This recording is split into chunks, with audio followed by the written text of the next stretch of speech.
नमस्कार विद्यार्थी मित्रांनो.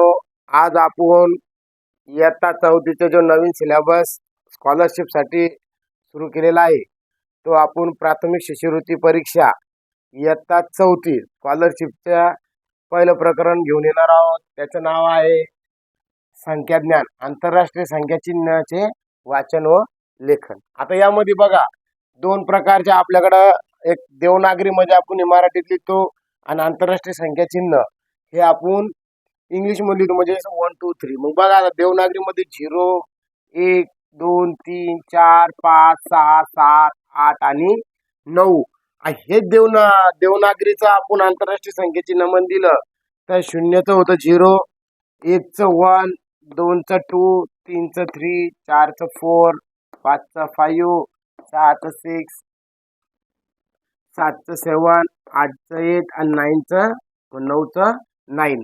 म्हणजे जशाला तसंच खाली घेतो. फक्त हे झालं देवनागरी आणि हे झालं आंतरराष्ट्रीय संख्या चिन्ह.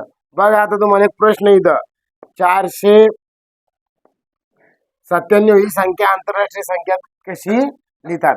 बघा आता 497, मग 497 लिहिताना आपण लिहिणार 497. कसं लिहिणार 497. आता समजा आपण डबल एखादी संख्या घेतली 5339 घेतली, 5339 याला तर आंतरराष्ट्रीय संख्येत कसं लिहिणार रे 539. समजा एखाद्या दिवस आपण 5665 घेतलं. आता याला देवनागरीत करायचं असलं तर काय होईल रे 5565 होईल. काय होईल 565. या प्रकारे आपल्याला देवनागरीतून आंतरराष्ट्रीय मध्ये कन्वर्ट करायला गेलं पाहिजे आणि आंतरराष्ट्रीयतून देवनागरीत रूपांतर केलं गेलं पाहिजे. अशाच प्रकारे आता आपण पुढे जाऊन स्वाध्यायाला सुरुवात करूया. चला तर पहा विद्यार्थी मित्र, आपल्या स्वाध्यायामधलं पहिलं गणित काय सांगते पहा. पुढील संख्या अक्षरात कशी लिहितात. कशात लिहायची आपल्याला ही अक्षरामध्ये. कशामध्ये लिहायचे अक्षरामध्ये. मग अक्षरामध्ये लिहिताना बघा आता 98,584 हे आपल्याला आता पर्याय शोधायचं आहे. कशा शोधायचं रे 98,584. पहिलाच पर्याय पहा 98,084. 98,084 हा एक पर्याय. दुसरा पर्याय काय आहे 98,584. किती सांगितलं 584. इथं काय फक्त 84 होतं. मग हा पर्याय काय झाला आपला इथं रे कटला. तिसरा पर्याय पहा 98,574 काय रे 74. आपल्याला काय पाहिजे होतं 84. तिसरा पर्याय बी इथं कटला आपला. चौथा काय सांगेल रे 9,000 काय 9,858. हे 9,000 बी आपल्याला चालणार नाही. आपल्याला लागतं 98,000. म्हणजे पर्याय क्रमांक हा बी काय क्लिअर आहे बा 98,584. काय 98,584 या ठिकाणी या प्रश्नाचं उत्तर तुम्ही कधी अक्षरात लिहिलं 98,584. हे जे तीन पर्याय आपल्याला फसवासाठी असतात. कशासाठी असतात रे फसवासाठी. त्याचा आपला योग्य पर्याय करून आणि त्या पर्याय पुढे असं गोल करायचं व्यवस्थित. आपल्याला व्यवस्थित गोल करायचंय आणि कुठल्याच चारही पर्याय वाचल्याशिवाय उत्तर कन्फर्म करायचं नाही. चला पण दुसरं गणित पाहता. पुढील पैकी अयोग्य जोडी कोणती. अयोग्य कसं सांगेल ना पहा. इकडं आंतरराष्ट्रीय दिले, इकडं देवनागरी दिला. इथं आंतरराष्ट्रीय इकडं देवनागरी. मग देवनागरी आणि आंतरराष्ट्रीय संख्या काही सारखी असली ती आपला पर्याय बरोबर राहणार आहे. बघा आता इथं इकडं हे आंतरराष्ट्रीय इकडे काय दिले रे कोणती सांगेल आपल्याला अयोग्य. योग्य नाही हे महत्वाचं आहे. फिरता प्रश्न आहे काय आहे अयोग्य. पहा 627 देवनागरीत बिन 627. इकडे पहा 1966. मग इकडे पहा 1966. दोन्ही पर्याय म्हणजे बरोबर आहे. आपल्याला अयोग्य शोधायचं ध्यानात ठेवा. इकडे पहा 20,465. इकडे 20,465 आहे. इकडे पहा 27,985. तिथं काय दिले रे 27,000 185. काय दिलं रे? 27,185. इथं काय पाहिजे होतं आपल्याला? 985. या ठिकाणी चौथाच पर्याय इथं बी काय रे अयोग्य आहे. म्हणून पर्याय क्रमांक 4 हे याचं उत्तर राहणार आहे. योग्य आणि अयोग्य या दोन शब्दात फरक पहा. योग्य म्हणलं की जे उत्तर बरोबर ते, आणि जे अयोग्य म्हणलं जे चूक आहे ते चूकच. चला तर आपण तिसरा प्रश्न लगेच बघूया. पाव त्या दाखवलेल्या संख्या आंतरराष्ट्रीय कशात रे? आंतरराष्ट्रीय संख्या चिन्हाचा वापर करून कशाले? आता चित्र दिले. आता चित्र दिलं सर, आता काय बापा हे काही समजा नाही लागलं. तर ह्या चित्राला तुम्हाला आता एकक, दशक, शतक हे काय द्यायचे रे? नाव द्यायचे. बघा इथे सुरुवातीला आपल्या उजव्या हातात जे लाईन आहे त्याला एकक म्हणायचं, त्याच्या मागच्याला दशक म्हणायचं, याला शतक, आणि सगळ्यात शेवटी काय रे? हजार. मग याच्यावरून आपल्या संख्या तयार करायची. मोजाय म्हणी किती इथं? 1 2 3 4 5 6. मग एकक मध्ये किती आहे रे? 6. दशक मध्ये मोजा 1 2 3. शतक मध्ये 1 2 3 4. आणि हजारामध्ये पहा 1 2 3 4 5. म्हणजे संख्या तयार झाली 5436. पण संख्या सांगेल आंतरराष्ट्रीय संख्या चिन्हात. काय सांगितले रे? आंतरराष्ट्रीय संख्येच्या. तुम्ही म्हणता सर इथं दिसलं लगेच 5436 लगेच गोल करून टाकलं. चुकलं. काय चुकलं?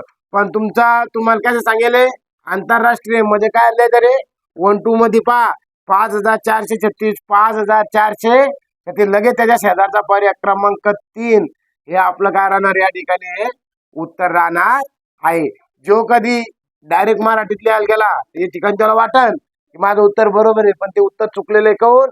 तुम्हाला विचारेल काय आहे आंतरराष्ट्रीय संख्येची ना, ह्या बारीक बारीक गोष्टी तुम्हाला काय देणार आहे? लक्ष देणं आहे. चला तर आता चौथं गणित पहा.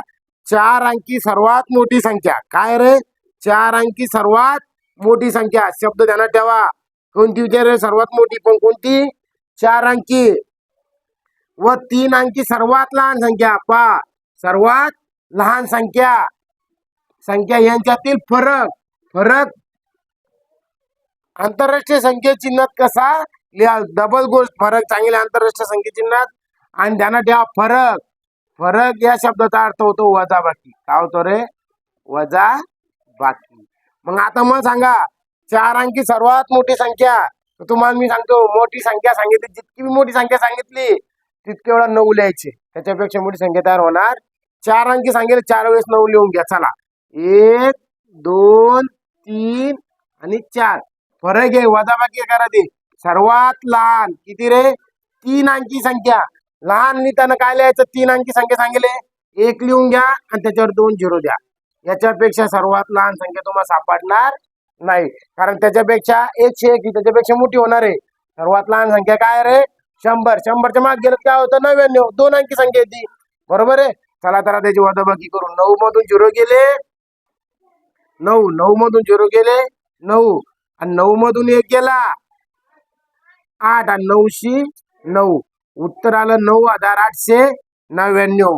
9,899. बघा सांगेल कशा ते आंतरराष्ट्रीय. तुम्ही डबल पहा, तुम्हाला फसवलं. इथं मराठीत दिले व त्याच्यात पुढचा उत्तर पहा 9,899. हा बी पर्याय आपल्या ठिकाणी उत्तर राहणार आहे. बघा फक्त तुम्ही विचारेल काय याच्यावर जास्त लक्ष द्या. याच्या आंतरराष्ट्रीय सांगेल 4 अंकी सर्वात मोठी आणि 3 अंकी सर्वात लहान शब्दात तुम्हाला फसविला आहे. बघा आणि या ठिकाणी आपलं उत्तर काय राहणार आहे? बी हे उत्तर राहणार आहे. पहा विद्यार्थी मित्रांनो, पुढील प्रतीकाचे निरीक्षण करा. तयार होणाऱ्या संख्येची योग्य जोडी कोणती? आता पहा पुढील प्रतीकाचे निरीक्षण करा. प्रतीक म्हणजे काय दिले रे? ह म्हणजे 1000. ह म्हणजे काय? 1000. मग आपल्याकडे पहा 1 2 3 किती 1000 झाले? इकडं 3000. म्हणजे आपण असं लिहू शकतो याला 1000, 1000 आणि हे बी 1000. आणि इकडे काय रे? दशक म्हणजे किती झाले? 10 10 10. मग विचार केला 1 2 3 म्हणजे झाले 3000. आणि हे 10 20 30 म्हणजे काय झालं? 3030. म्हणजे लिहू कसं शिकतो आपण? 3030. आता याची आपल्याला काय करायची रे, योग्य जोडी ओळखायची. योग्य जोडी, योग्य जोडी. आता जोड्या पाहायच्या आपल्याला. पहा, 31 33 जमता का नाही.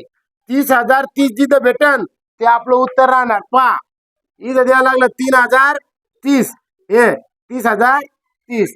हे काय आहे, 3,300. 3,300 होत नाही, हे 3,003 होत नाही. हे होतं पण हे बसत नाही. म्हणून पर्याय क्रमांक 2 याचं काय राहणार आहे रे, उत्तर कसं, 1,000 अधिक 1,001 अधिक बरोबर 3,000 अधिक याच्यात एकाला 30 मिळवायचे. याची बेरीज केली ते होते 30. म्हणजे बेरीज कधी केली 30 सोबत, तर आपण 30,030 इथं हे उत्तर या ठिकाणी आपल्याला मिळेल. आता 6वं पहा, आंतरराष्ट्रीय संख्या चिन्हे. काय रे, आंतरराष्ट्रीय संख्या चिन्हे व देवनागरी संख्या चिन्हे यांच्या संख्येतील फरक किती. आता आम्हाला पहा, इकडे पहा, लक्ष द्या. आंतरराष्ट्रीय संख्या चिन्ह कधी तुम्ही घेतले 5. काय घेतलं 5. आणि देवनागरीत 5 कशी लिहितात 5. यांचा काय विचार तुम्हाला रे, फरक किती आहे. मग या दोघात फरक दिसायला लागला तुम्हाला काही. यांचा फरक काढत काय होणार यो, 0च होईल ना. 5 मधून 5 गेले काय होणार 0. कोणत्याही आंतरराष्ट्रीय संख्या घ्या आणि देवनागरी संख्या कोणती घेतली, यांचा फरक काय भेटणार तुम्हाला 0. म्हणून याचा पर्याय क्रमांक 4 हे उत्तर राहणार आहे. चला तर 6वा 7वं गणित आपण लगेच घेऊ. ठीक आहे. पहा, आता आपल्या स्वाध्यायामधलं 7वं गणित काय सांगतंय बघा. एका संख्येच्या एकक स्थानी, कोण्या स्थानी रे, एकक स्थानी 9 अंक आहे. दशक स्थानी, शतक स्थानी आणि हजार या स्थानावर अनुक्रमे 7 5 व 8 हे अंक आहे. तर ही संख्या आंतरराष्ट्रीय संख्या चिन्ह डबल पहा कशात, आंतरराष्ट्रीय संख्या चिन्हाचा वापर करून कशी लिहायची आहे. मग इथं काय करायचं तुम्हाला, डायरेक्ट इकडे बघा, इथं लिहून घ्या. एकक, दशक, शतक आणि हजार हे लिहून घेतल्याबरोबर तुम्हाला गणित लिहिता येतं. पहा, एका संख्येच्या एकक स्थानी काय आहे 9 लिहिले. 9 आंतरराष्ट्रीय मध्ये लिहायचे म्हणून 9 लिहिले. आणि दशक, शतक, हजारच्या स्थानावर अनुक्रमे पहा, दशक मध्ये 7, शतक मध्ये 5 आणि हजार स्थानी 8 ही संख्या आहे. तर बघा, आता ही संख्या तयार झालेली आपली 8,579. असा पर्याय आपल्याला कशात बघायचा आहे, पर्याय मध्ये बघायचा आहे. पहा, आता 8,579 आहे. पण हे आहे, पण हे 2 कशात ते रे, शेवटचे अंक मराठीत आहे. म्हणून इथं आपल्याला फिरवल्यामुळे हे पर्याय आपल्या इथं बसत नाही. 2 नंबर पहा, 8,597 बरोबर आहे आंतरराष्ट्रीय संख्या चिन्हामध्ये. बघा, हा पर्याय आपल्या या ठिकाणी बरोबर आहे. पण देवनागरीत बी दिले, तुम्ही बघून घ्या. त्यामुळे तुम्ही थोडं कन्फ्युज होसाल. त्यामुळे आपण हा पर्याय क्रमांक बी या ठिकाणी हा एकदम अत्यंत बरोबर आहे. आता 8वं बघा, 3 अंकी सर्वात मोठी समसंख्या. पहा, समसंख्या आंतरराष्ट्रीय संख्या चिन्हात कशी लिहावी. आता समसंख्यामध्ये थोडस तुम्ही समजून घ्या, थोडं सांगतो मी तुम्हाला. समसंख्येच्या एकक स्थानी, कोणत्या स्थानी रे, एकक स्थानी हे अंक येणं महत्वाचे. कोणते 0 2 4 6 आणि 8 हे अंक दिसले तर ती संख्या काय समजायची, समसंख्या समजायची. जिच्या बाकीच्या संख्या ज्या नाहीये त्या नाही दिसल्या तर त्या झाल्या विषम. सम संख्या काय सांगते, समसंख्येच्या एकक स्थानी 0 2 4 6 8 हे अंक दिसणं गरजेचे आहे. आणि आपल्याला समसंख्या पण कशी लिहा सांगितले रे, मोठी. आणि आपल्याला मोठी संख्या लिहा सांगितली, इकडे लक्ष द्या. आपण लिहितो किती 3 अंकी. मग आपण कधी सर्वात मोठी 3 अंकी संख्या घेतली 999. मग याच्यात कधी अंक दिसतोय का, 9 दिसतोय का, म्हणजे सर्वात मोठी होत नाही. याच्या मागे चाला बरं, काय द्या 8 द्या, काय 998. बघा, समसंख्येच्या एकक स्थानी 8 असल्यामुळं ही 998 ही संख्या आपली एकदम बरोबर राहणार आहे. पण आंतरराष्ट्रीय संख्या चिन्हात लिहायची. कशात लिहायची रे, आंतरराष्ट्रीय संख्या चिन्हात. म्हणजे काय, पर्याय क्रमांक 4 या ठिकाणी याचं उत्तर राहणार आहे. आता उर्वरित आपले जे राहिलेले गणित आहे आपण भाग 2 मध्ये बघणार आहोत. तर चला, तर DCD मिशन नवोदय मध्ये आपलं चॅनलला सबस्क्राईब करा, लाईक करा, शेअर करा. धन्यवाद.